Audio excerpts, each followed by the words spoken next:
Hello, Adaner Usmani. Welcome to the Glenn Show. Hi, Glenn. I probably should say Adaner Usmani. Is that right? I told you it's an invented name. You can mispronounce it however you'd like. Okay. This is Glenn Loury, Brown University, the Glenn Show at bloggingheads.tv, and I am indeed with Adaner Usmani, who is a PhD in sociology from New York University and a postdoctoral fellow in the first of a 2-year postdoctoral fellowship, just completing the first year here at Brown University.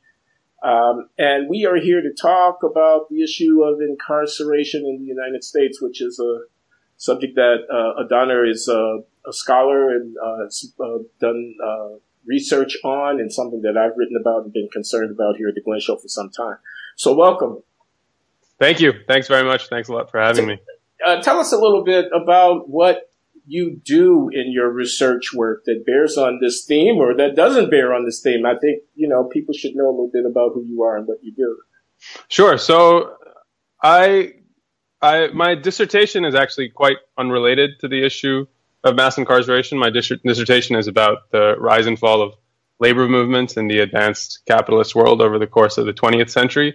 I came to the issue of incarceration really through reading Michel Alexander's book, The New Jim Crow, and then the debate that was started by James Forman when he wrote criticism of that book in the NYU Law Review, I believe, in 2012.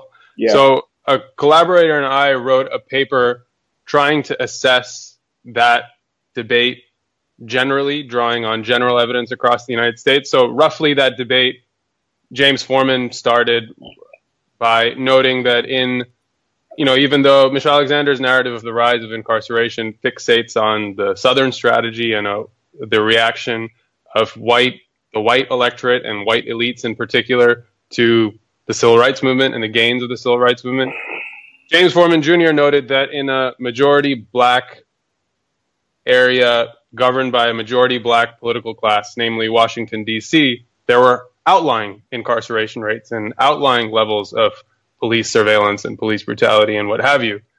And so he proposed in that piece, and then obviously later in the Pulitzer Prize-winning book, that the racial politics of mass incarceration are actually significantly more complicated than the quote-unquote conventional narrative allows. And my first paper on mass incarceration more or less supports that perspective, but draws on national data, not just DC specific data. I mean, there's another book by Michael Javen Fortner on Harlem, which also summons Harlem specific data to make that point. But we found general support for that position using national level data. And the kinds of data we looked at were national level public opinion polls from 1960 to the present. And we found that, yes, it's true, white public opinion trended punitive over the 60s, 70s, 80s, and 90s. But if the Michel Alexander thesis were correct, you'd expect that only white public opinion trended punitively. But actually you see similar trends in black public opinion, which suggests that people are reacting to the rise in violent crime and not just responding to the gains of the civil rights movement. And then we also found, kind of to our surprise, we also found that the proportion of black elected officials in state legislatures positively predicted the subsequent incarceration rate. And we also exploited an instance of federally mandated redistricting in the South to sort of get a natural experiment test of that effect. And we found that in these redistricted states in the South immediately after redistricting, you also saw a spike in incarceration, which we attributed to the influx of black elected officials. So all of this evidence led us to doubt the conventional narrative. And that's the first paper. Now I have a few other papers on incarceration in the works, but that was the first paper, my first. Yeah, let me say a couple of things. I want anybody who's listening who doesn't know to know that James Forman is a professor at the Yale Law School.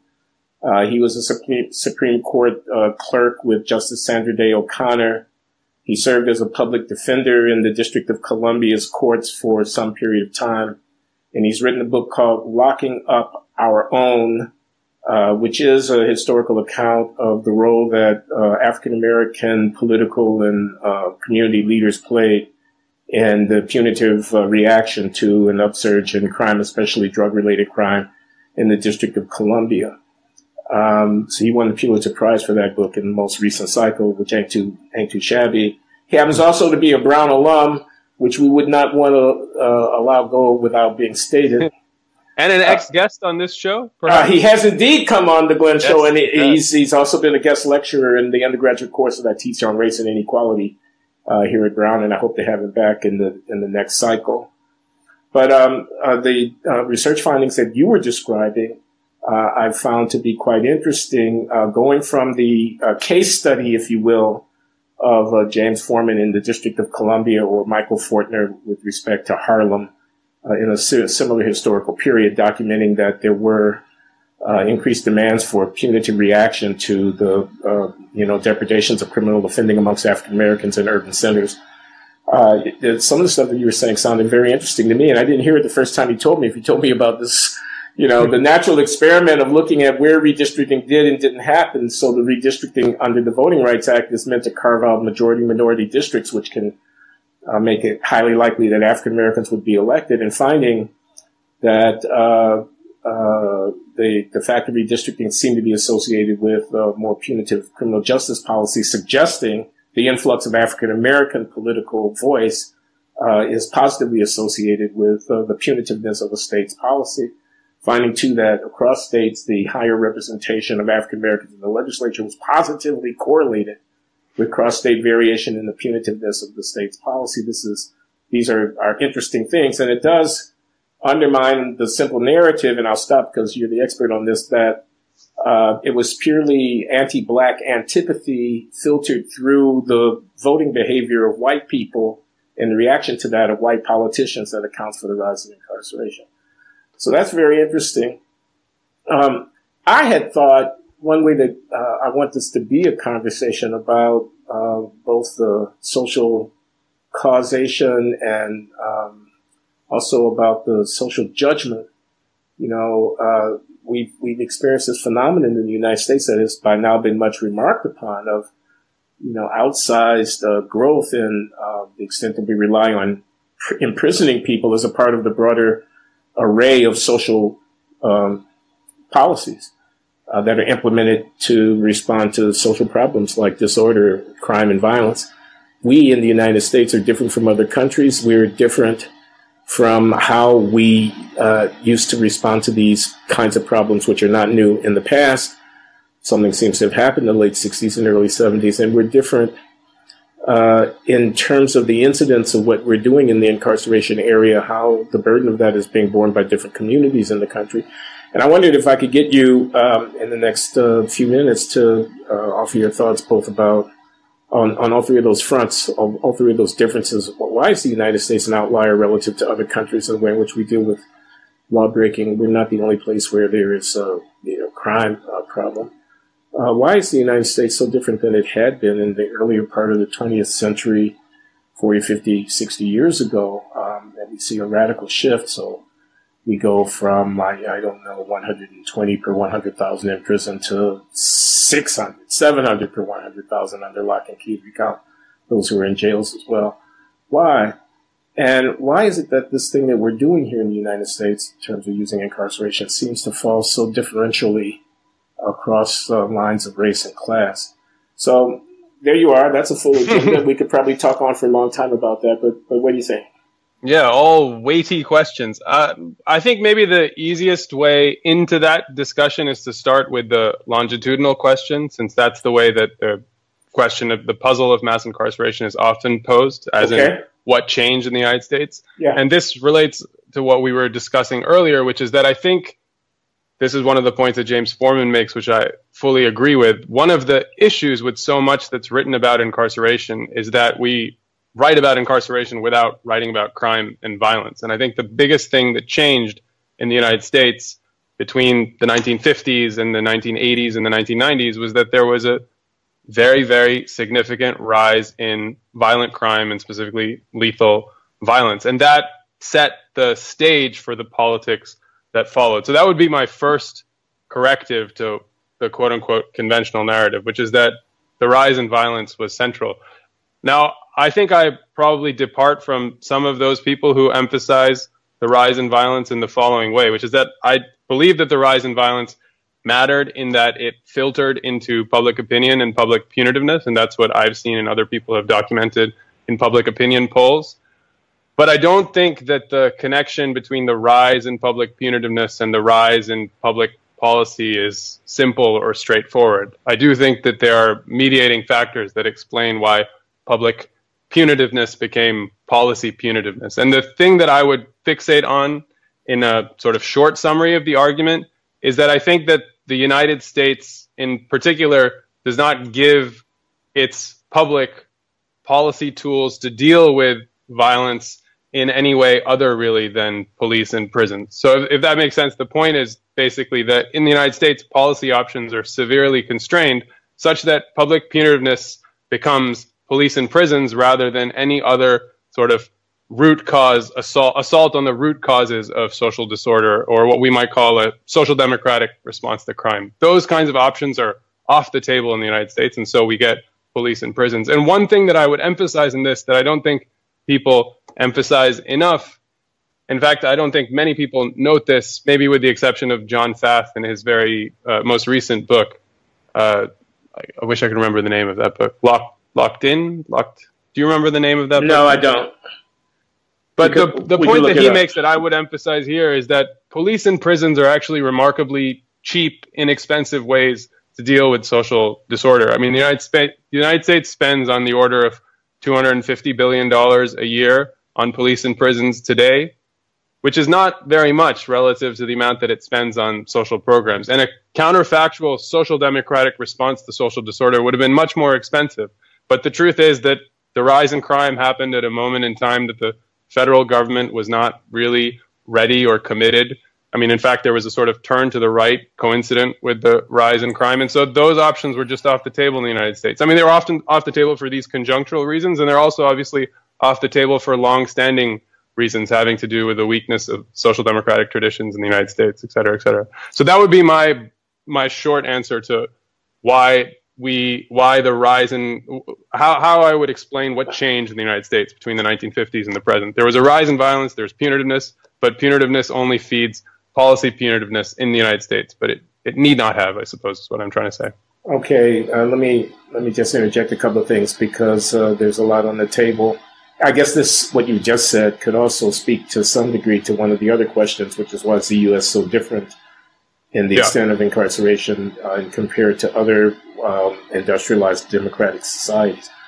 But violence and the portfolio of policies as a politically practical matter that are available to respond.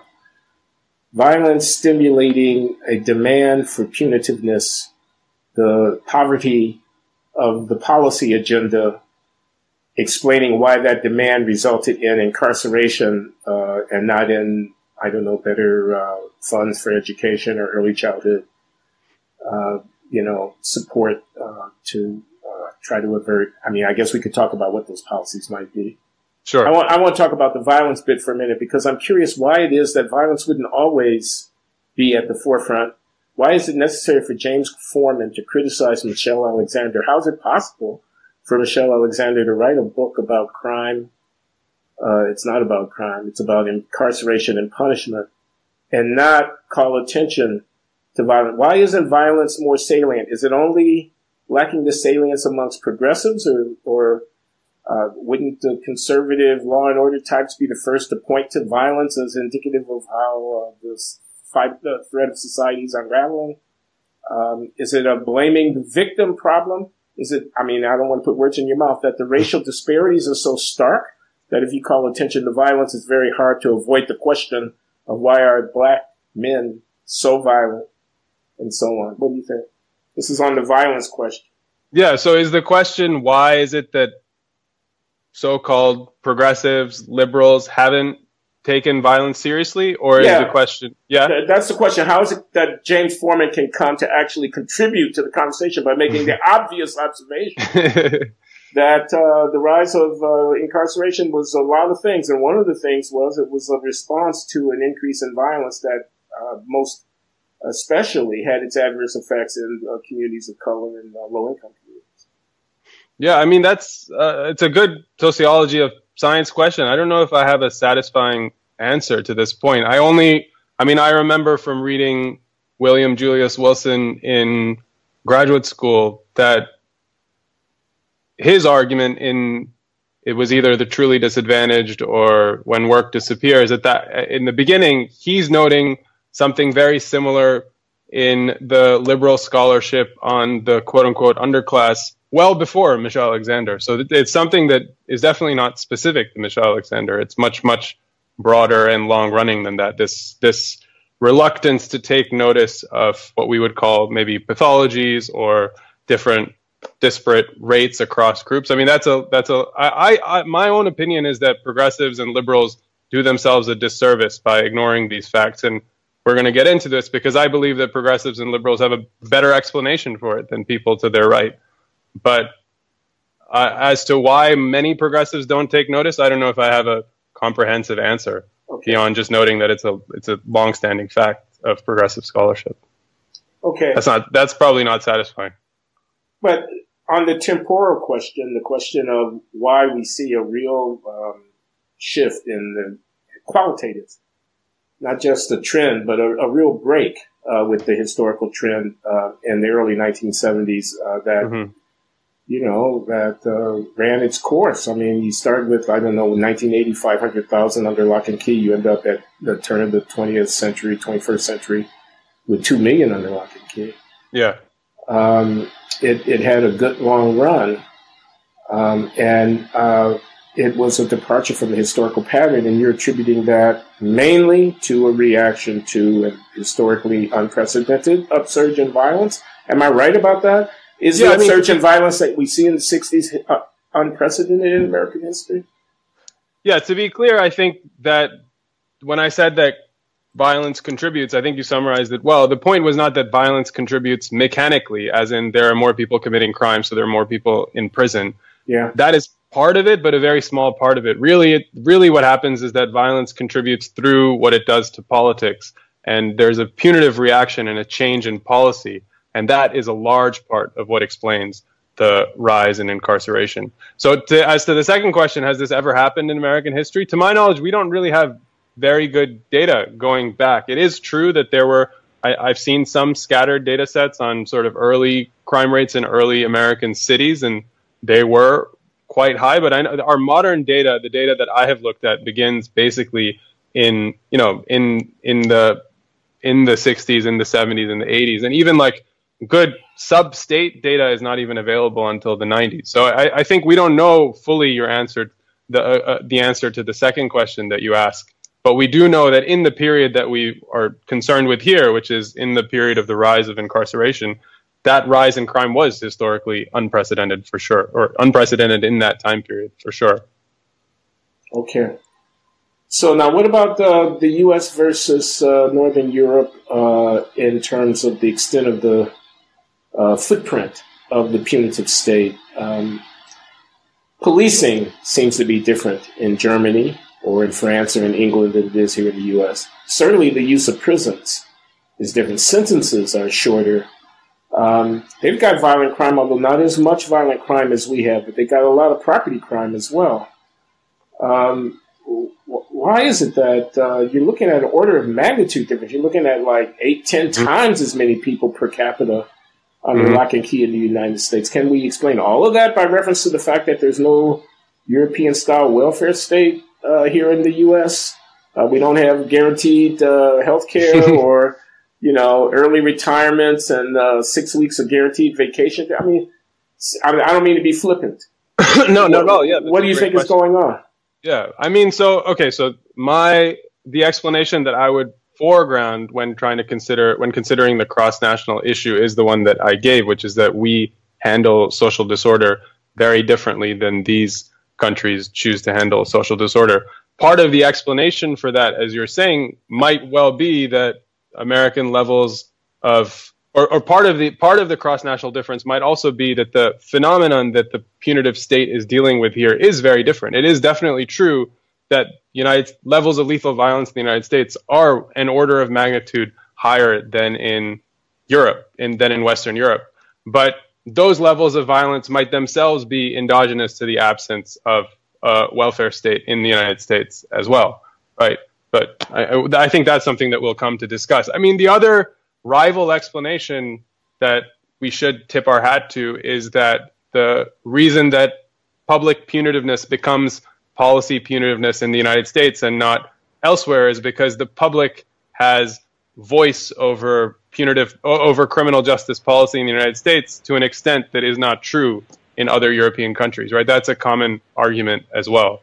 But I think if that argument is to be correct, we need to understand public punitiveness, and that public punitiveness, it seems to me, is still a reaction to facts that, the rise in violence and facts that the government could have done other things about to some extent. So, in other words, the point that I'm trying to make is that, yes, it's true that the public has considerable voice over criminal justice policy in the United States, and that probably has something to do with policy punitiveness, but that is not a sufficient explanation for American mass incarceration, because it still leaves open the question of why there are these enormously high levels of violence and violent crime in the United States. Okay, good. And I just want to underscore something about the contrast between the European social democratic societies and the U.S. having to do with the degree of voice or influence that public has over criminal justice policy. Or the flip side of that is the lack of deference and delegation to experts. So we elect judges, we elect prosecutors. We don't defer when the commission tells us that the sentence should only be 3 years and not 30 years. It ends up being, if there's a passionate demand for more years in prison, it's going to be closer to 30 than it's going to be 3 in the United States, no matter what the experts might say. This kind of idea. I think does David Garland make this argument in The Culture of Control? I know. Certainly, yeah. And he has a book on the death penalty, which makes this argument as well. That the reason that we still have a death penalty in the U.S. and you don't see it in Germany or whatever is that there's much more of a mass, as it were, small d, democratic governance. Roughly, yeah, definitely. Here in the United States of criminal justice policy. And that raises some really interesting kind of questions about agency and delegation and hierarchy. And, if you have normative concerns, do you want to always have the masses pushing things around? The founding fathers understood that the masses are subject to passions and to demagoguery and to being riled up, and try to protect us from that a little bit in the U.S. Constitution. Anyway, when I taught this issue to my students this semester, this was a source of great consternation. This issue about how we understand the relationship between procedural democracy, obeying democratic process, but also obviously they all have their vision of what justice ought to be, and for none of them did it involve the death penalty. So this was actually a class debate that we had a few weeks into the semester because this was challenging them. Yeah, but it turns out they are not the median voter in any jurisdiction in the United States. No, they are not. Our students here at Brown are all unanimous on the death penalty, but it turns out that the typical voter in Nebraska has a very different view. Yeah. Okay, so what about the class and racial disparity? That's another thing that is characteristic of our...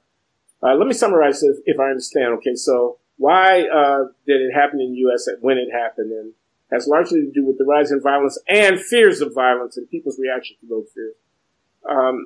Why is the U.S. so different from other democratic capitalist societies, wealthy societies in Northern Europe and so forth? Well, in part because the structure of social provision, broadly speaking, is much less generous here in the United States than in these other places. In part because the way in which decisions end up getting made about crime and punishment here in the United States are much more subject to populist and popular sentiment than would be the case in Northern Europe. And then finally, why is it that when we look at the complexion, pun intended, or double entendre intended, when we look at the characteristics of the population who are most adversely affected by the rise of incarceration, we find that it's people of color, and we find that it's people of social disadvantage. Perhaps there's no surprise in that.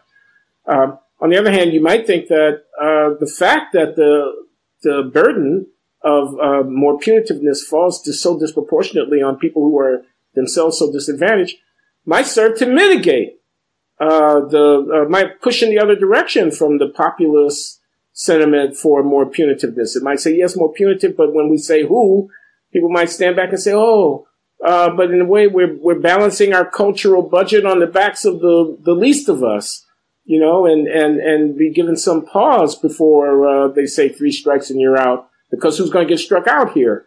Certainly not the son of a doctor, lawyer, or a business person.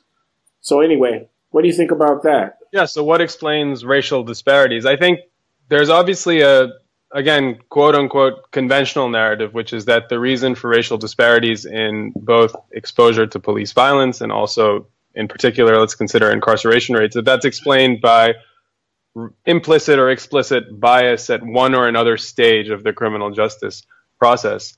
I think that our best evidence suggests that if that's a explanation, it's a minor explanation of the outcome. And actually, most of the racial disparity in incarceration rates is explained by racial disparities in criminal offending. And the best evidence that we have for that is from a comprehensive analysis by Beck and Bloomstein in a recent issue of the Journal of Quantitative Criminology, where they compare both, you can get sort of estimates of racial disparities in crime commission from victimization surveys. They compare that to arrest ratios, and then they compare those arrest ratios to incarceration rate disparities. And they show that about 70 to 80% of the disparity overall in incarceration rates can be explained by disparities in criminal offending. So that's to say that I'm sure that explicit and implicit, nobody who lives in America would be surprised to know that explicit and implicit bias probably play some role, but they play less of a role than the input disparities in criminal offending. So that would be an approximate explanation for racial disparities in incarceration. Of course, then we have to ask what explains racial disparities in criminal offending. And I think that would be, maybe, I mean, should we do that? Let's get to that. But wait, I want to just pause for a moment, because you're saying something noteworthy. And there's going to be some quibbling. The noteworthy thing that you're saying is that Michelle Alexander is wrong. I'm sorry, I don't, again, want to put words in your mouth. This is what I'm hearing. You can correct me. That this is not the new Jim Crow, at least not conventionally understood, because, why is mass incarceration dragging into its net so many persons of color? Mainly, 80-20, mainly because they're acting in ways that end up having them apprehended and then duly prosecuted, convicted, and punished for the actions that they've undertaken. They've committed crimes and they're being punished for the crimes that they've committed. That largely accounts for the difference between the representation of blacks and whites in prison, 80-20. You're saying that. And therefore, mass incarceration might be many things. It might be a blight on the society. Again, these are my words, and I want you to correct me. I don't want to attribute views to you that you don't hold. Yeah. It might be a blight on the society. It might be immoral. It might be historically immoral. But it is not in a straightforward way the new Jim Crow. It is not simply a recitation of America's narrative going way, way back, which is that black people are inferior. They're fit for punishment. Let's find ways of dragging them into it. They're doing things that lead to them getting into prison. And moreover, and again, you didn't say this, but you can correct me, they're doing them mainly to other black people. So now we have a hard problem, not an easy problem. The problem before was really very easy. It was just anti-Jim Crow 101. I mean, we're against racism. Yeah. Now we got a much, much harder problem. Absolutely. No, I think in some ways, I understand that people hear what I just said or what you just said and associate it with, let's say, not so woke or not so radical take on the present. But in many ways, I think actually it's the opposite. I think that what this analysis suggests to me, or what this diagnosis suggests to me, is that the problem of American mass incarceration, the problem of addressing American mass incarceration is so much more complicated than putting black faces in certain positions of power, reducing implicit bias, having cultural sensitivity trainings. It's so much more complicated and ingrained than that. That would actually do very little to change the racial disparities. And so we have to attack those racial disparities at their root, is the position that I would take. Okay. And maybe we should talk about what that root entails, because I think maybe there you and I would differ a little bit. I'm not sure. No, we probably would. I think we know that because we rehearsed this conversation at a Brown University commencement forum at the end of May, and those distinctions came out. Let me sort of frame that. That's exactly where I want to go in the following way. Yeah. So here's a Trump voter. I'm not a Trump voter. I want everyone out there in the world to know I did not vote for Donald Trump. I have no intention of doing so. But here's a Trump voter. I can, suspend disbelief or whatever and try to imagine what somebody is thinking. Here's what they're thinking. You just said that the black people are committing the crimes. You just told me that it's not about biased courts and a 100-to-1 cocaine crack versus powder disparity. I mean, those are things, and they may be bad, but it's not about that. It's mainly 80-20 is what you said, Professor Usmani. 80-20 is what you said on the disparity, mostly about offending. Therefore, why shouldn't we lock these people up? We got laws. They choose to break them. I don't understand what the problem is here. They're hurting people. We want that to stop. We want these THUGS. I dare not say the word because I don't want to be caught on tape saying the word, even if it were in context. No, man, people are getting very upset about the word. They don't want you to use the word because they think it's like Nigger. They think it's a similar kind of word. But here's what the Trump voter is saying in suburban St. Louis or Baltimore or whatever. They're saying, you just got through telling me that have you looked at the murder rates, the homicide rates? Half the homicides in this country are black men committed against other black men. If it's 40%, then correct me, okay? 40% when they're like 8% of the population or whatever. And so therefore we're locking them up. I fail to see what the problem is there. Yeah, so I mean, that's the challenge. Of course, that's the conservative challenge. And I think that my response to that would be that that argument, what I would associate with the conservative approach to the problem of criminal offending, doesn't really take the analytical task of explaining crime very seriously at all. I mean, crime, much like incarceration, the incarceration rate disparity is an important research question that deserves explanation. So is the disparity in rates of criminal offending. And I have an explanation that, in my opinion, is correct about why different groups have different rates of criminal offending. And that explanation, I mean, and we'll talk about this in a second, that explanation doesn't exonerate people of moral responsibility, but it severely moderates the extent to which you can hold people morally responsible for these things that we're talking about as bad choices, simply bad choices that they make. So my explanation for that, in short, but concretely, rather than talking about the meta explanation, let me talk about the explanation. My explanation is that, African Americans live at the lowest reaches of the American class structure disproportionately, and they live in neighborhoods of concentrated poverty where institutions have collapsed and schools are awful. And so to this Trump voter, I would reply, why is it any surprise to you that when you put people in communities that have degenerated to the extent that those communities have, and when you put people in those kinds of situations, why is it any surprise to you that there are these disparate rates of offending? Okay. Maybe you could ventriloquize the Trump reply. Oh, yeah, I know exactly what they're going to say. They're going to say, wait a minute, the proportion of the California state population that is Asian is 22%. I made the number up, but it's a number. It's a number, and it's probably not that far off. 18%, whatever. The proportion of the California incarcerated population that is Asian is 2%. Again, I make the number up. We can look up the number. It's going to be a number like that. Mm-hmm. They're going to say poverty does not force somebody to do something violent against their fellow human being or to rob somebody of their property. Poverty still leaves people with choices, and otherwise, because you don't think there are any poor Asians, there are. But they're not going around committing violent crimes at the same rate as the African Americans are committing them. They're going to say, in the same community from which have come the people that we are incarcerating for duly prosecuted and convicted acts that they committed against society, in that same community, there are brothers and cousins who didn't do those acts. Not everybody in a poor community becomes a violent criminal or becomes a criminal of any kind. In fact, most do not. Most do not. Don't you dishonor the choices? You say they don't have choices? So the people who, what did they do? Stumbled into sobriety and stumbled into a conformity with a social norm don't deserve any credit for having so stumbled? They resisted the inexorable, historically deterministic force of poverty? Come on. You rob those people of any agency and of any dignity at the end of the day, they're going to say. In fact, you don't even have to be a Trump voter to say that. I'm saying it.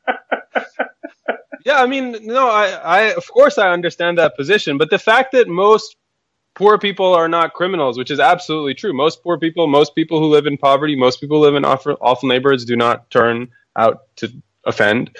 That doesn't imply that criminals should be considered agents who freely will their criminality. That's the position that I've never really understood. I don't know how that follows. A good analogy would be the relationship between smoking and lung cancer, right? We know that most smokers actually don't end up contracting lung cancer. It's only a minority of smokers who contract lung cancer. But how absurd would it be, Glenn, to say that there's no role for smoking in our explanation of why any given individual who contracts lung cancer contracted lung cancer? Of course there's a causal role, and of course it should affect policy, and of course it should affect, then, in this context, the way we think about moral responsibility. It doesn't, to me, make any sense to hold people who've lived in these kinds of circumstances morally responsible in the way that you would hold anybody else who hadn't lived in those circumstances morally responsible for doing the same thing. So let me put a slightly finer point on it. I grew up with a silver spoon in my mouth. I went to international schools, then I was sent to, I moved around as a kid, went to many different international schools, then I was sent to prep school in the United States. In all of these contexts, I've known many people who've made many stupid, bad choices. But the punishment for those stupid, bad choices in those contexts was always a second chance, a third chance, resources lavished on you, which is exactly the way that we should deal with bad choices that people make. Let me stop you because you got two arguments going. One of them is they didn't have a choice, and the other one is they had a choice, but the consequences of bad choices were different. And I want to make those arguments. The first argument is a stronger argument, which is kind of a hard determinist argument. And I don't think I'm going to... So let's go with the second argument. That's the argument that I would prefer to go with right now. Well, no, I want to deal with both of them, and I want to speak to the first one because I like your, smoking causes cancer. Not everybody who smokes gets cancer. Poverty causes crime, but not everybody who is poor is a criminal. Those things are perfect. That's a nice little analogy there. I like that. And underlying this smoking causes cancer, but not everyone gets it, is the idea that individuals vary with respect to their susceptibility to have the process that ends up being a cancer triggered by the environmental influence of the nicotine and whatever is in smoking. No doubt. People differ in that respect. They're differentially susceptible. But in a population, if I introduce smoking, I'm bound to get more cancers, even though not everybody's going to get it. And so someone who comes along and says, you see, smoking didn't cause cancer because, look here's someone who smoked and they didn't get it, is obviously that's a fallacy, okay? And you're trying to import that model into a discussion about crime as if to say that, well, poverty creates the susceptibility to engaging in a set of behaviors. Not everyone engages in those behaviors, but I don't infer from the fact that not everyone who is influenced by the stimulus ends up exhibiting the behavior. I don't infer from that the stimulus has not caused the behavior. Neither do I infer that there's any such thing as, quote, free will that's being exercised by those subject to the stimulus who did not exhibit the behavior. They simply were not as susceptible as those who did exhibit the behavior. Is that a fair? That's a fair summary with the exception of the very last point, which is that someone might respond to say that it's precisely one's susceptibility to that circumstance that is free will, right? So you could have some account of susceptibility that's not a free will based account, or you could have an account of that susceptibility that's about choice, right? But I'm saying even in the case where your account of that susceptibility is about choice, you have to admit that the fact that these circumstances are causally relevant to the outcome in the case of individuals who suffer, who don't make good choices, quote unquote, means that you have to moderate your account of moral responsibility. Because there are other people who aren't subject to those circumstances who make equivalently bad choices who don't suffer the awful. Okay, so that's the second argument. That's the second argument. Yeah, they're slightly different arguments. There's a strong argument. I think the second argument is stronger for the reasons I think that you're inferring, which is there's a fundamental unfairness in the situation in which we have, and perhaps we shouldn't have done, but we have decided to punish people for their choices. And then we don't mete out that punishment in anything like an equal manner to people, all of whom have made that choice. The ones who can afford lawyers or rehab programs or can transfer to another school do not suffer the consequences of the one who has to go to the juvenile detention facility. And so, in effect, you're punishing people not just for their bad choices, but also for their bad circumstances, which seems to me totally immoral. Yeah. So in response to the second, I think the second is a stronger argument, but I think the first is much more fundamental. In response to the second, the remedy, it would seem to me, would be, let's make sure that everybody has, having made a bad choice and being susceptible or subject to punishment, an equal standing in the process that ends up then destroying people's lives. Let's not let somebody who happens to have a dad with a PhD get out of jail free card relative to somebody who doesn't know who his dad is because he split, when the kid was 6 months old. We can solve that problem by making sure that people have good legal defense when they go into court, by making sure that treatment for addiction is available to everybody regardless of whether or not they can pay, and a variety of other ways. We won't completely solve it because nepotism, favoritism, networks in which people can exert influence. I mean, I'm about to have surgery. I have a good friend who asked me, who's going to do it? I said, oh, well, the doc who's over here. My friend says, well, he's not the best doc in the world. I said, true, but he's a pretty good doc. He said, well, you should get the best doc in the world. I said, everybody can't have the best doc in the world. There's like 6 billion people. How many of the best docs in the world are there? He says, but you're Glenn Loury. You should have the best doc in the world. And I thought, well, yeah, probably I'm Glenn Loury. I should have the best doc in the world. But then I thought, how unfair is that? After all, I got a pretty good doc. I mean, it's not like I'm going to, a fly-by-night. And, I mean, spending a whole lot of time crowding somebody else out because I can make a phone call to somebody and get on the docket of the best doc in the world. Something fundamentally immoral about that to me. So I get that. I get that. Mm-hmm. But I want to go back to this choice thing because I think a couple of things. One of the things I think is we need to assume that people have choices even if they don't in some meta social scientific causal universe have them. Because society is not going to work unless we assume that people have choices. That will lead to injustice in the occasions in which people don't have the choice. So, for example, a domestic abuser. Somebody who drinks and then beats up their spouse. Someone who rapes. That offender undoubtedly has a story. I mean, you could, in many of those instances, undoubtedly give an account, maybe even a compelling account, about how the bad actor was subject to environmental and historical influences that were overpowering in that situation.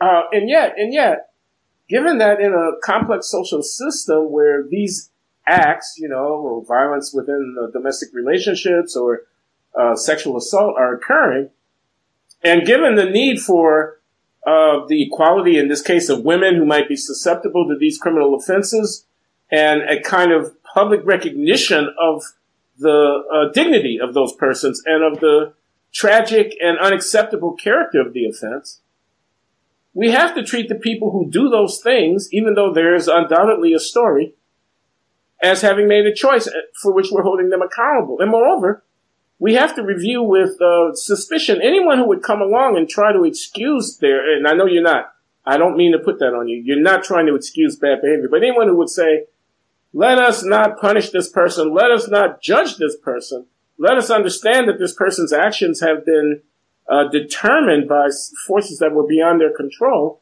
we'd have to view with suspicion anyone who is making that argument, because that argument is not just a policy argument. It's a profoundly moral argument about whether the society has the right to establish boundaries and lay down markers and affirm principles. And one of the ways that we do that is through the way in which we deal with people who violate those principles and cross those boundaries, even though the actions that they undertake to end up in that position may have been determined by other things. We have to judge people when they kill somebody and leave them bleeding out on the street of a city's mean streets. We have to. I don't say death penalty, but I say we have to deal with them harshly. We have to deal with them with the embodying the same degree of violation that the person who was the family of the person who was victimized would feel, don't we? No, I don't think so exactly. I mean, I don't disagree with everything that you've said, but there is a philosophical difference here, which is that I think when you've been making the argument that we need to punish somebody and hold them morally accountable for what they've done, you've been adverting to the badness of the thing that they've done. And I don't really think that that follows exactly. I mean, you could take the example of somebody who is mentally ill and definitely not in control of their actions, and they could do something awful, but I think you and I would both agree that it wouldn't make sense to hold them morally responsible for doing that awful thing. So moral responsibility has to come from somewhere else, not from the awfulness of the thing that they've done, but from some assessment of whether or not they were morally free to do what they did. And that's where I think the points that I'm trying to make are important, which is that we have to moderate the amount of moral responsibility that we associate with people who do heinous things all the time, because the vast majority of them come from these awful, impoverished backgrounds. I mean, there was a statistic from Bruce Western's recent study, which you might have seen. It was in the New York Times, where Bruce Western's study is a study of people who have a random sample of people who left Massachusetts state prisons. And the statistic that stood out that they wrote a whole article about in the New York Times was the fact that 42% of his representative sample reported having seen someone killed in their childhood, right? That they lived lives in effect of extreme violence. And so given that traumatic childhood, you would expect then a reasonable account of their moral responsibility to be different than an account of the moral responsibility of someone who didn't live that traumatic childhood. And that's mainly the point that I'm making to you, is that then philosophically, when we're thinking about why a society ought to punish these people, perhaps to some extent, yes, they've made bad choices, so we hold them morally accountable for those choices. That's not a position that I would commit to, but I agree with you that that is generally the modal position in the United States. But I think we also then need to think about other reasons. You know, it's not the case that if we don't have recourse to their moral responsibility, we can't punish them, which is kind of the caricature that you're constructing in some of your remarks. I mean, sorry, that sounded a bit harsher than I meant it to. It was harsh, but I could take it, man. The idea, I think people think that if we aren't able to hold people morally responsible, then there's no grounds for punishment. And I think that doesn't follow. There are other grounds for punishment other than holding people morally responsible for their choices. There's the public health justification for punishment. The reason that we punish is to protect other people and to then help the person recover. Yeah, deterrence and incapacitation. That's what they said in the criminology textbook that I read. Right. You give an incentive signal to people, don't do this or there will be consequences, and you keep the bad actors who may be harmed by society from being able to harm others in virtue of that by taking them out of society. But I hear you. I mean, let me distinguish between. I mean, I think there's a spectrum here. If someone is holding a gun to someone's head and they say, rape that woman or I'll blow your brains out, and the person goes and rapes under the gun, obviously they're not morally responsible. If someone has a severe mental illness and they're not able to tell the difference between right and wrong or even to tie their shoelaces in the morning without help, well, we're going to judge, but we're not going to hold them morally responsible. And in virtue of not holding them morally responsible, we're not going to lock them up for life. We may send them to treatment for life or until such time as they're better, but we're going to treat them differently. And if someone is seen, 42%, I saw that number from Bruce. In fact, I used to have a beer with Bruce Western, the sociologist, every Saturday over at Murphy's Pub in Brookline, which was Bruce is an Australian brother.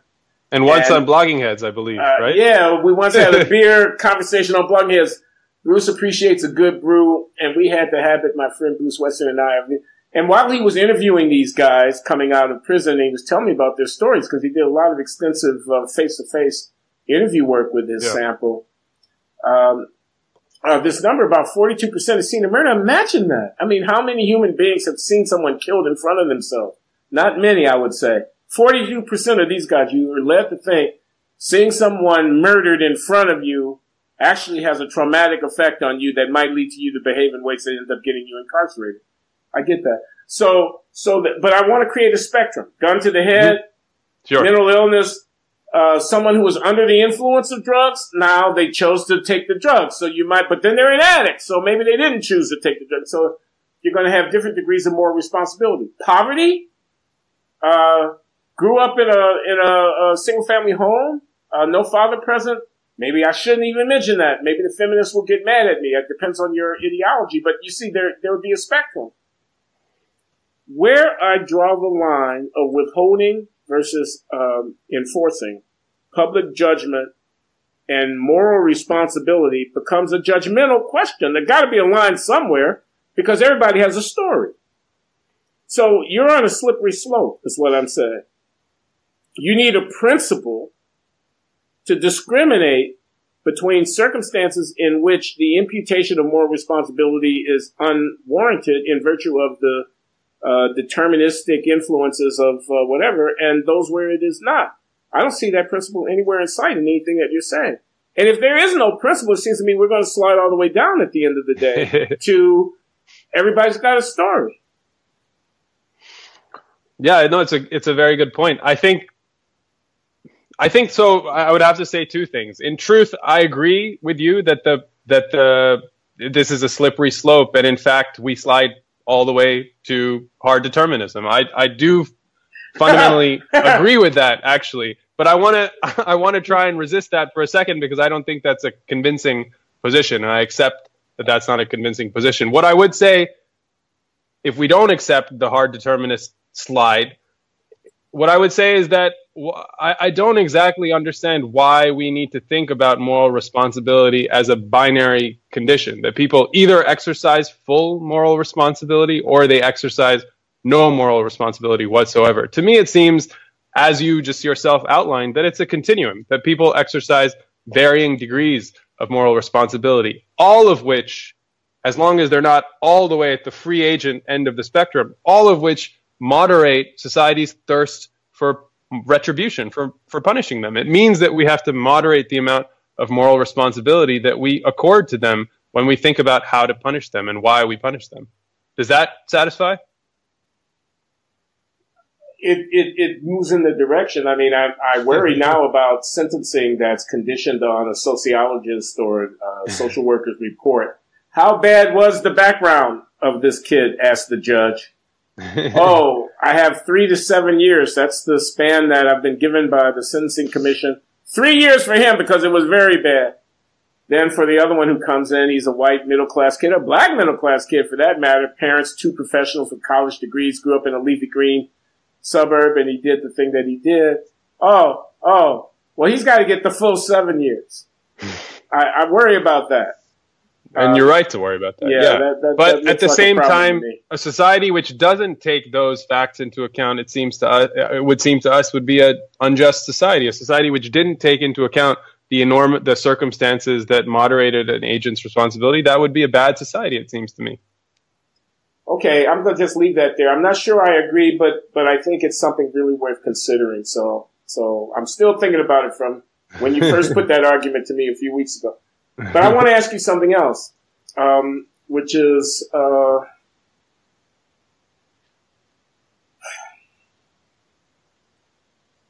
so do you think a more expansive welfare state, housing for families that Matthew Desmond in his brilliant book Evicted describes for us in Milwaukee being kicked out, and the trauma on those families when the sheriff comes and, evicts them from the apartment and the moving company puts their things on the sidewalk and the little kid who used to have a room to play in, is now outdoors. He's in a homeless shelter somewhere and whatever. We should have better housing. Healthcare, you know, you're a drug addict. You literally know you have a problem. You want to do something about it, but man, they want $500 a day at the treatment center and you don't have it. Jobs, employment, education, we spend a pittance on it. We should be spending twice as much per pupil for the education of kids who are coming from the most disadvantaged communities and homes and give them a decent chance. Instead, we pat our back on spending 90% as much with, et cetera, et cetera. Income for families. Here's an impoverished thing. Maybe there should be a universal basic income. We're a wealthy society, et cetera. You really think, I tip my hand here a bit, that if we were to go Norway or Sweden or Denmark, all would be well in the ghetto? People wouldn't be there wouldn't be gangs riding around with, selling beasts by firing their automatic weapons out of windows and killing innocent people. There wouldn't be, et cetera, et cetera. I could go on, but I don't want to because we're at the end of the hour. You really think that? I mean, the short answer? The short answer is yes. I know the short answer is yes. The short answer is yes, I suppose, is the issue. Justify that. I mean, so what's the evidence? Of course, I don't think that if you were to expand the earned income tax credit tomorrow, all the problem of lethal violence would be solved by day after tomorrow. That's not my position. The Glenn Show with Adaner Usmani. We had a very good conversation that got disrupted. So here, now we're back. Forgive the disruption. I had put a question to Adaner. How could he possibly think that a European-style social welfare state was going to deal with all the problems of crime and violence and low-income and communities of color in America? And he was answering before we lost connection. So I'm giving you the last word. I promise not to try to rebut anything you say. So do I believe that if tomorrow we were to expand the social welfare safety net in the United States, that day after tomorrow crime would disappear? No, I don't believe that, and I don't think that's a serious position. But do I think that if every child who grew up in the South Bronx or on the south side of Chicago was to have instead grown up in Greenwich, Connecticut, or Fairfax County or something like that, that the crime and violence in the United States would look very different? Yes, I do believe that. And I really think that ultimately the task of expanding social democracy or the welfare state in the United States is really that task. It's the task of turning the South Side into Greenwich, Connecticut. That's the kind of task that we have to set ourselves. And yeah, I believe in that kind of United States, we wouldn't deal with these outlying levels of violence. We would deal with crime and we would deal with disorder for sure, but not with the level of lethal violence that we see in the United States. Not at all. That's my wager to you. This is not a rebuttal. This is a follow-up. Okay. Programs like food stamps, and I'm not being pejorative, I'm not being derogatory, I'm just trying to be descriptive. Temporary assistance to needy families, the earned income tax credit, Medicaid. Do you think they can, in fact, turn some parts of the south side of Chicago? That's where I grew up, by the way. And, not all of the south side of Chicago is a blighted, impoverished, no man's land of violence and desperation. Some of it is strong families trying to raise their children and their grandchildren and keep their lawns mowed and their flower beds watered. That's the kind of community that I grew up in on the south side of Chicago. But in any case, you think that food stamps and Medicaid and TANF and earned income tax credit and so forth can turn the south side of Chicago into Greenwich, Connecticut? Some people would say, gosh, there's a lot going on in Greenwich that doesn't have to do with how much of a paycheck is coming over the wire. A lot of it has to do with the strength of families and the values that they affirm and stuff like that. I ain't trying to provoke a fight with anybody. I'm just trying to tell you what your Trump voter is saying out there. So can you expand on that just a bit before we close out? Because you were going to have the last word, and I just had to ask you that.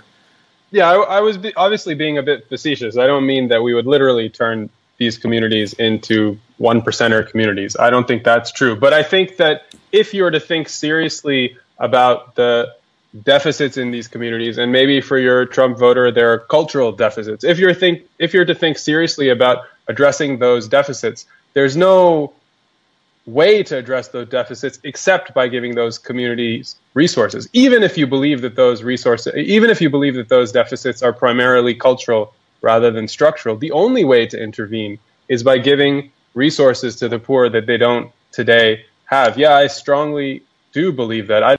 I can't think of another way in which you would intervene to shape norms differently, or shape institutions differently, or shape opportunities differently. I mean, I don't really know what your Trump voter envisions for and as a successful policy intervention. Is it haranguing these communities? Is it saying that they should have different ideas than the ideas that they currently have in their head? The only levers for policy are resources, and that's the only thing that we can do. And I do believe that we would fundamentally transform these communities if we were to commit much more to them than the stingy United States does commit to them. Okay. You're not allowed to respond. Well, no, I don't have a response. First of all, it's a hopeful vision. I do have a response. It's a very hopeful vision, and it calls us to higher ground, and it exposes the inadequacy of certain prototypical reactions, which is, why aren't they better? Why don't they have different values? Why don't they work hard? Don't they know they're in America?